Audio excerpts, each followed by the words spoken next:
The Wreck of the Titan, or Futility, by Morgan Robertson. Narrated by Zach Walz.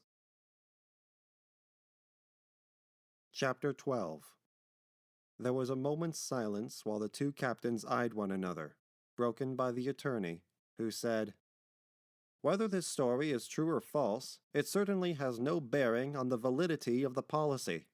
If this happened, it was after the policy attached and before the wreck of the Titan." "But their concealment! Their concealment!" shouted Mr. Meyer excitedly. "Has no bearing either. If he concealed anything, it was done after the wreck, and after your liability was confirmed. It was not even barratry. You must pay this insurance." "I will not pay it! I will not! I will fight you in their courts!" Mr. Meyer stamped up and down the floor in his excitement, then stopped with a triumphant smile and shook his finger into the face of the attorney.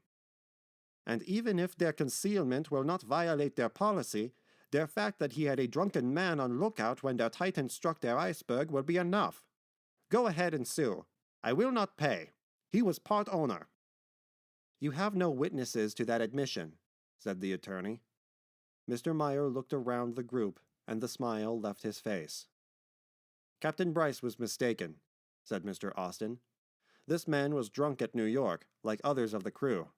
But he was sober and competent when on lookout. I discussed theories of navigation with him during his trick on the bridge that night, and he spoke intelligently." "But you yourself said, not 10 minutes ago, that this man was in a state of delirium tremens up to their collision," said Mr. Meyer. "What I said and what I will admit under oath are two different things," said the officer desperately. "I may have said anything under the excitement of the moment, when we were accused of such an infamous crime. I say now that John Rowland, whatever may have been his condition on the preceding night, was a sober and competent lookout at the time of the wreck of the Titan." "Thank you," said Rowland dryly to the first officer. Then, looking into the appealing face of Mr. Meyer, he said, "I do not think it will be necessary to brand me before the world as an inebriate in order to punish the company and these men. Barratry, as I understand it, is the unlawful act of a captain or crew at sea, causing damage or loss, and it only applies when the parties are purely employees. Did I understand rightly that Captain Bryce was part owner of the Titan?" "Yes," said Mr. Meyer. "He owns stock, and we insure against barratry. But this man, as part owner, could not fall back on it." "And an unlawful act," went on Rowland, "perpetrated by a captain who is part owner, which might cause shipwreck, and during the perpetration of which shipwreck really occurs, will be sufficient to void the policy." "Certainly," said Mr. Meyer eagerly. "You were drunk on their lookout. You were raving drunk, as he said himself. You will swear to this, will you not, my friend? It is bad faith with their underwriters. It annuls their insurance. You admit this, Mr. Thompson, do you not?" "That is law," said the attorney coldly. "Was Mr. Austin a part owner also?" asked Rowland, ignoring Mr. Meyer's view of the case. "One share, is it not, Mr. Austin?" asked Mr. Meyer, while he rubbed his hands and smiled. Mr. Austin made no sign of denial, and Rowland continued. "Then, for drugging a sailor into a stupor, and having him on lookout out of his turn while in that condition, and at the moment when the Titan struck the iceberg, Captain Bryce and Mr. Austin have, as part owners, committed an act which nullifies the insurance on that ship." "You infernal lying scoundrel!" roared Captain Bryce. He strode toward Rowland with threatening face. Halfway, he was stopped by the impact of a huge brown fist which sent him reeling and staggering across the room toward Mr. Selfridge and the child, over whom he floundered to the floor, a disheveled heap, while the big Captain Barry examined teeth marks on his knuckles, and everyone else sprang to their feet. "I told you to look out," said Captain Barry. "Treat my friend respectfully." He glared steadily at the first officer, as though inviting him to duplicate the offense. But that gentleman backed away from him and assisted the dazed captain to a chair, where he felt of his loosened teeth, spat blood upon Mr. Meyer's floor, and gradually awakened to a realization of the fact that he had been knocked down, and by an American.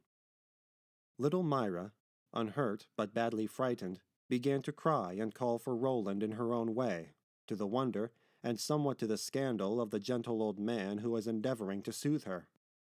"Dammy!" she cried, as she struggled to go to him. "I want Dammy!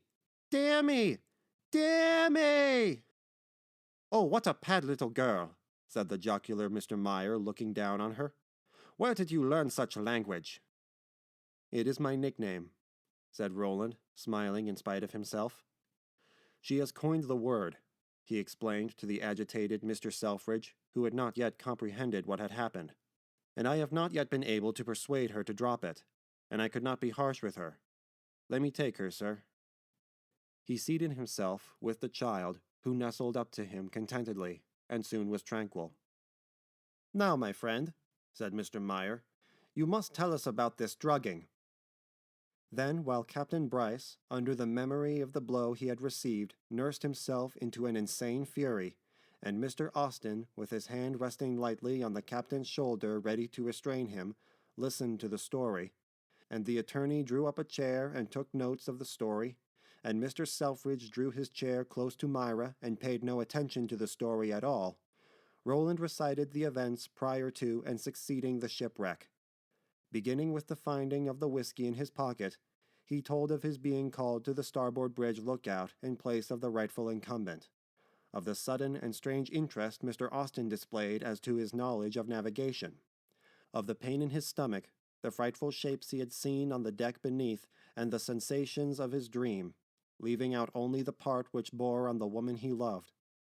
He told of the sleepwalking child which awakened him, of the crash of ice and instant wreck, and the fixed condition of his eyes which prevented their focusing only at a certain distance, finishing his story, to explain his empty sleeve, with a graphic account of the fight with the bear. "And I have studied it all out," he said in conclusion. "I was drugged, I believe with hashish, which makes a man see strange things, and brought up on the bridge lookout where I could be watched and my ravings listened to and recorded, for the sole purpose of discrediting my threatened testimony in regard to the collision of the night before. But I was only half drugged, as I spilled part of my tea at supper. In that tea, I am positive, was the hashish." "You know all about it, don't you?" snarled Captain Bryce from his chair. "'Twas not hashish. 'Twas an infusion of Indian hemp. You don't know—" Mr. Austen's hand closed over his mouth, and he subsided. "Self-convicted," said Rowland with a quiet laugh.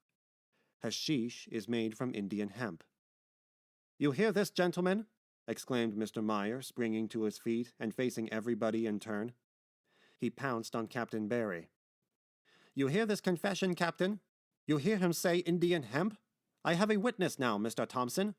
Go right on with your suit. You hear him, Captain Barry? You are disinterested. You are a witness, you hear?" "Yes, I heard it. The murdering scoundrel," said the captain. Mr. Meyer danced up and down in his joy, while the attorney, pocketing his notes, remarked to the discomfited Captain Bryce, "You are the poorest fool I know," and left the office.